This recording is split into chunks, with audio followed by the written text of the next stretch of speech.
तो पहले तो मैं ये देख लेता हूँ कि आपके पास प्रोसेस होती क्या है। प्रोसेस से मैं क्या समझता हूँ, ठीक है। प्रोसेस क्या आपके पास an operation, any operation, okay. तो प्रोसेस से मैं क्या समझता हूँ, एनी ऑपरेशन, कोई भी ऑपरेशन that undergoes the system from one equilibrium state to another equilibrium state. कोई ऐसा ऑपरेशन लगाया जा रहा है किसी सिस्टम के ऊपर जिससे कि वो सिस्टम एक इक्विलिब्रियम स्टेट से दूसरे इक्विलिब्रियम स्टेट में चला जाता है, in which at least one variable changes, जिससे कि आपके पास कम से कम एक वेरिएबल चेंज हो जाए, उसे हम प्रोसेस कहते हैं।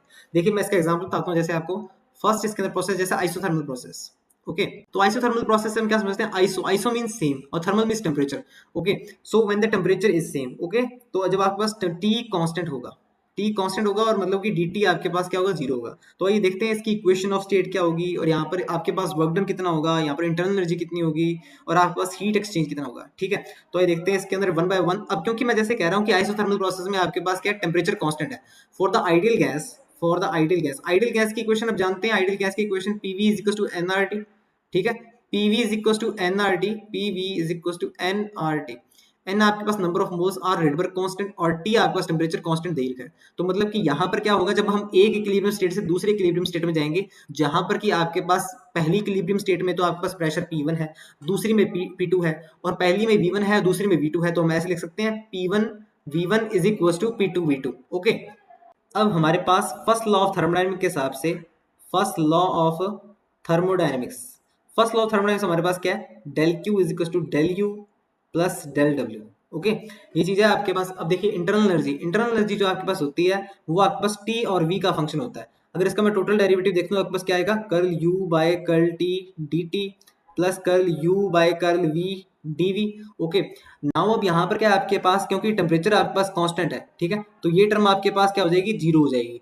अब आइडियल गैस में आपके पास change in internal energy with respect to volume आपके पास जीरो होता है, तो जिससे कि मुझे ये मिलता है कि जो मेरे पास इंटरनल एनर्जी में चेंज आएगा इन आइसोथर्मल प्रोसेस, वो मेरे पास क्या होगा, जीरो होगा। तो मेरे पास ये तो बात क्लियर होगी। पहला पॉइंट ले लेता हूँ, change in internal energy, change in internal energy in isothermal process is equal to zero. अब देखिए ये टर्म तो जीरो हो गई आपके पास। अब मतलब कि डेल क्यू आपके पास डेल डब्ल्यू के बराबर होगा, ओके। तो मतलब कि जो डेल क्यू की वैल्यू होगी वो डेल डब्ल्यू की वैल्यू होगी, या फिर जो डेल डब्ल्यू की वैल्यू वो डेल क्यू की वैल्यू होगी। तो मेरा नेक्स्ट काम यही है, डेल क्यू और डेल डब्ल्यू की वैल्यू निकालनी, ठीक है। डेल डब्ल्यू आप जानते हो किसके बराबर होगा, पी डी वी के, ठीक है। P को मैं कैसे सब्स्टिट्यूट कर सकता हूँ, मैं जानता हूँ कि PV is equal to nRT होता है, ठीक है। अब यहाँ से मैं V के फॉर्म में कन्वर्ट कर सकता हूँ इसे, हाँ जी। तो मैं यहाँ पर लिख सकता हूँ nRT by V dV, okay,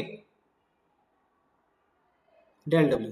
अब क्योंकि अगर मैं यहाँ पर N1 मोल ले लूँ, ठीक है, और R भी कांस्टेंट है, T भी कांस्टेंट है, ठीक है, क्योंकि T तो इसलिए कांस्टेंट है ना कि आइसोथर्मल प्रोसेस थी, ठीक है। तो आपके पास क्या बनेगा यहाँ पर nRT dV ओवर V, ठीक है। अब मैं इसका इंटीग्रेशन कर दूं बोथ साइड, ठीक है, तो मुझे वर्क डन मिल जाएगा, कितना मिल जाएगा मुझे वर्क डन मिल जाएगा nRT ln, अगर मेरे पास इंटीग्रेशन चलता है V1 से V2, ठीक है, volume changes from V1 to V2, तो मेरे पास क्या आएगा ln V2 over V1, okay, simply nRT V2 over V1। तो ये आपके पास आ जाएगा, ठीक है। तो ये किसके इक्वल होगा आपके पास, वर्क डन के, और वर्क डन ये आपके पास किसके इक्वल होगा, हीट एक्सचेंज के। मतलब कि जितनी जितनी आप हीट दोगे उतना सारा का सारा वर्क डन में कन्वर्ट हो जाएगा। बहुत इंपॉर्टेंट रिजल्ट बनता है अपने आप में, ठीक है। तो क्वेश्चन पूछा भी जा सकता है आपके पास, ऐसी कौन सी प्रोसेस है अगर हम हीट एक्सचेंज करें तो सारा का सारा वर्क डन में कन्वर्ट हो जाए, तो आइसोथर्मल प्रोसेस है आपके पास, ओके। नेक्स्ट प्रोसेस की तरफ चलते हैं आगे।